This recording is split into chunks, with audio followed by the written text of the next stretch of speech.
আসসালামু আলাইকুম, আমি শাহেদ। আজকের ভিডিওতে আমরা শেখার চেষ্টা করব লারাভেল অবজারভার কি, কেন আমরা এটা ব্যবহার করব এবং লারাভেলের সাথে অবজারভার কিভাবে কাজ করবে। একদম বাস্তব উদাহরণ সহ আমরা শেখার চেষ্টা করব, কেমন? তো এটা একটা HRM সফটওয়্যার যেটা লারাভেল এবং লাইভওয়্যার দিয়ে ডেভেলপ করা হয়েছে এবং আপনারা যেটা দেখতে পাচ্ছেন এটা হচ্ছে এমপ্লয়ি প্রোফাইল ম্যানেজমেন্ট পেজ। তো এখান থেকে মূলত এমপ্লয়ের ইনফরমেশনগুলো নেওয়া হচ্ছে। আমরা যদি এডিট প্রোফাইলে ক্লিক করি তাহলে দেখতে পাচ্ছি এখানে বেশ কিছু ফিল্ড রয়েছে এবং এটার মধ্যে কারেন্ট অ্যাড্রেস বলে একটা সেকশন আছে। এই সেকশনে এগেইনস্টে কিন্তু বেশ কিছু ইনপুট ফিল্ড রয়েছে, বেশ কিছু ইনফরমেশন কিন্তু নেওয়া হচ্ছে। অ্যাড্রেস রয়েছে, কান্ট্রি, স্টেট, তো আরও অনেক ফিল্ড এখানে দেখতে পাচ্ছি। তো আমি মূলত চাচ্ছি যে কারেন্ট অ্যাড্রেস সেকশনের মধ্যে যে কয়টা ফিল্ড আছে এই ফিল্ডের মধ্য থেকে যে কোনো একটা ফিল্ড যদি আপডেট হয় তাহলে পুরো কারেন্ট অ্যাড্রেস সেকশনের যাবতীয় ইনফরমেশন, প্রিভিয়াস ইনফরমেশন, এটা আরেকটা টেবিলে অটোমেটিক স্টোর হয়ে যাবে। কেমন? তারপরও আমি একটু এক্সাম্পল দিয়ে বোঝাই যে ধরেন আমার আগে অ্যাড্রেস ছিল সাতক্ষীরা, তো এটা আপডেট করে এখন দেয়া হলো খুলনা। সেক্ষেত্রে ওই সাতক্ষীরা যে আগের যে ইনফরমেশনটা এটা প্রিভিয়াস অ্যাড্রেস বলে একটা টেবিল আছে, ওখানে স্টোর হয়ে যাবে। তো এটার জন্য আমাকে কিন্তু বারবার একই কোড লিখতে হবে যদি আমি কাস্টমভাবে এটা ফিক্স করার ট্রাই করি। কেমন? আপনারা মনে বুঝতে পারছেন যে লাইভের প্রত্যেকটা ফাইলে গিয়ে আমাকে চেঞ্জ করতে হবে যেখান থেকে এই কারেন্ট অ্যাড্রেস ইনফরমেশানগুলো আপডেট করা হচ্ছে। তো আমি চাচ্ছিলাম যে এই জিনিসটা কিভাবে অটোমেটিক লিসেন করে করা যায়। তো আমি রিসার্চ করার পরে একটা সলিউশন পেলাম, মানে একটা মেথড পেলাম লারাভেলের, যেটার নাম অবজারভার। মানে প্রিভিয়াস অ্যাড্রেস বলে একটা মাইগ্রেশন টেবিল তৈরি করা আছে এবং এটা কিন্তু রিলেশন করা আছে এমপ্লয়ি প্রোফাইলের সাথে, আপনারা দেখতে পাচ্ছেন। আচ্ছা, তো আমরা প্রথমে একটু বোঝার চেষ্টা করব যে লারাভেলের অবজারভারটা কি।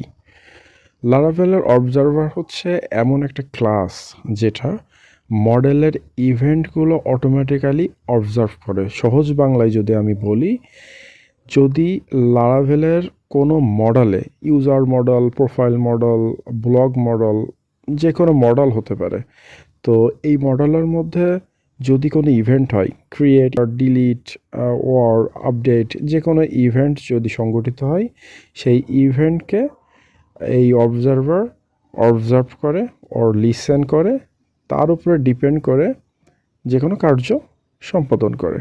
এটা আমাদেরকে ডিফাইন করে দিতে হবে, অবজারভারকে বলে দিতে হবে যে তুমি এটা লিসেন করো, দেন তুমি এই কাজটা করো, এটার উপরে ডিপেন্ড করে।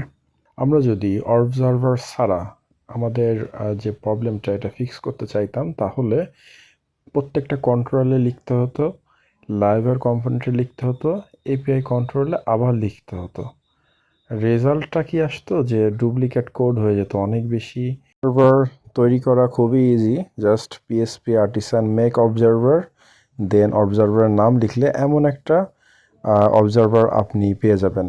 এবং এই অবজারভারের মধ্যে আমাদের প্রয়োজনীয় কিছু ফাংশান, বয়লার ফাংশান ক্রিয়েট করে দিয়েছে। কেমন? আপনারা দেখতে পাচ্ছেন যে ক্রিয়েট, আপডেট, ডিলিট, রেস্টোর, বেশ কিছু ফাংশন রয়েছে এবং এর মধ্যে আমরা আমাদের প্রয়োজনীয় লজিকগুলো লিখতে পারবো। সময় সেভ করার জন্য আমরা আমাদের কিছু কোড এখানে পেস্ট করেছি, আমি কোডগুলো বুঝিয়ে দিচ্ছি স্টেপ বাই স্টেপ। এখানে মূলত কি হচ্ছে যে আমি একটা ফাংশন নিয়েছি যেটার নাম আপডেটিং। মূলত আপডেট করলে এই ফাংশনটা কল হবে, রাইট?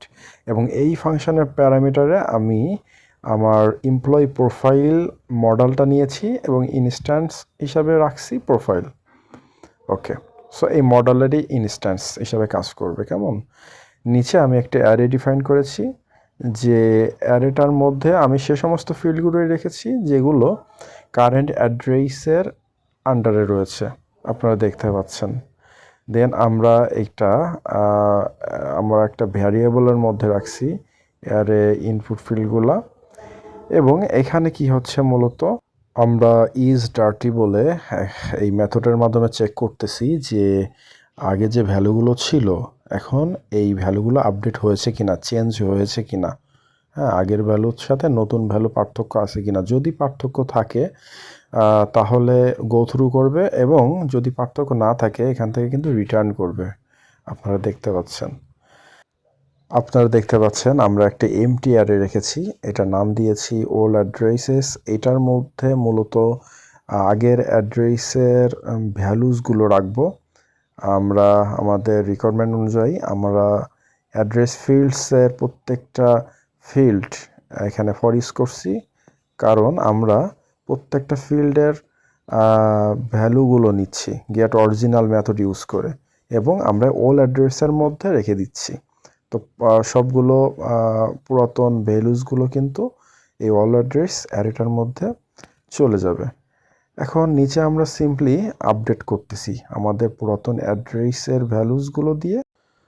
যদি আগের থেকে ডাটা থাকে এই এমপ্লয় প্রোফাইলের জন্য তাহলে আপডেট হবে সেই ডাটাটা। আর যদি এই এমপ্লয় প্রোফাইলের জন্য কোনো ওল অ্যাড্রেস না থাকে তাহলে ক্রিয়েট হবে। এমনটা আমরা করে দিয়েছি। এখন যেহেতু আমরা একটা রিলেশন করেছি প্রোফাইলের সাথে ওল্ড অ্যাড্রেসে, সেক্ষেত্রে আমাদের কিন্তু এখানে একটা ফাংশন ডিফাইন করতে হবে, যেটা হচ্ছে হ্যাজ অন বলে একটা মেথড ইউজ করা হয়েছে। যেহেতু আমরা এটার সাথে একটাই আইটেমের সম্পর্ক, সেক্ষেত্রে আমরা হ্যাজ এ অন ইউজ করেছি। ওকে, তো আমরা দেখি যে এটা ঠিকমতো কাজ করতেছে কিনা। আমাদের ইউআইতে আমরা ফেরত যাব। আমি মাত্র আমার ডাটাবেসটা রিসেট করেছি। এখন আমি একটা এমপ্লয়ের প্রোফাইল আপডেট করে দেখাবো যে আমাদের রিকোয়ারমেন্টটা ঠিকমতো কাজ করতেছে কিনা। এই কারণে আমাদের সবগুলো রিকোয়ার্ড ফিল আপ করে দেন আপডেট করতে হবে। এখানে জব টাইটেল আমরা ইনসার্ট করি। আফটার দ্যাট আমরা একটা অ্যাড্রেস দিই। আমি সবগুলো ডামি ডাটা রাখার চেষ্টা করতেছি যাতে আমাদের টাইমটা কম ইউজ হয়। এখানে সিটি দিলাম একটা, দেন এটাও দিলাম, স্ট্রিটও দিলাম। সবগুলো আমরা ফিল আপ করি যেহেতু রিকোয়ার্ড, তা না হলে ইরোড দিবে। ফাইন, একটা জেন্ডারও দিলাম। আমার মনে হচ্ছে যে সবগুলো ফিল আপ হয়ে গিয়েছে। এখন যদি আপডেট করি তাহলে এটা সুন্দর মতো আপডেট হয়ে গিয়েছে, আপনারা দেখতে পাচ্ছেন। মানে আমি আবারও এডিট প্রোফাইলে ক্লিক করি। এখন আমরা এই যে current address, existing current address, এটার থেকে ইনফরমেশনটা আপডেট করব। হ্যাঁ, আমরা অ্যাড্রেসটা আপডেট করব। তার আগে আপনাদেরকে ওল্ড অ্যাড্রেস বলে যে টেবিলটা রয়েছে সেটা একটু দেখিয়ে আসি। এটা কিন্তু এখন পুরোটাই ফাঁকা রয়েছে, আপনারা দেখতে পাচ্ছেন কোনো ডাটা কিন্তু এই টেবিলে নাই। এখন আমরা আমাদের অ্যাড্রেসটা একটু চেঞ্জ করি।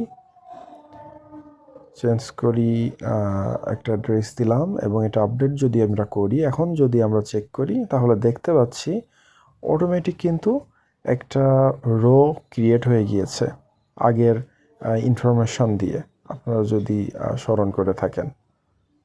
এবং আমাদের যে নতুন আপডেট করা ইনফরমেশন সেটা কিন্তু প্রোফাইল সেকশনে আপডেট হয়েছে। তো বুঝতে পেরেছেন যে লারাভেলের অবজারভার খুবই essential for increase our productivity. আপনারা ট্রাই করবেন, যদি আপনারা লারাভেল অবজারভার দিয়ে এই ধরনের কাজগুলো করেন তাহলে আপনারা অনেক কম কোডে আপনি অনেক বড় কাজ করে ফেলতে পারবেন। আমার জন্য দোয়া করবেন। আসসালামু আলাইকুম।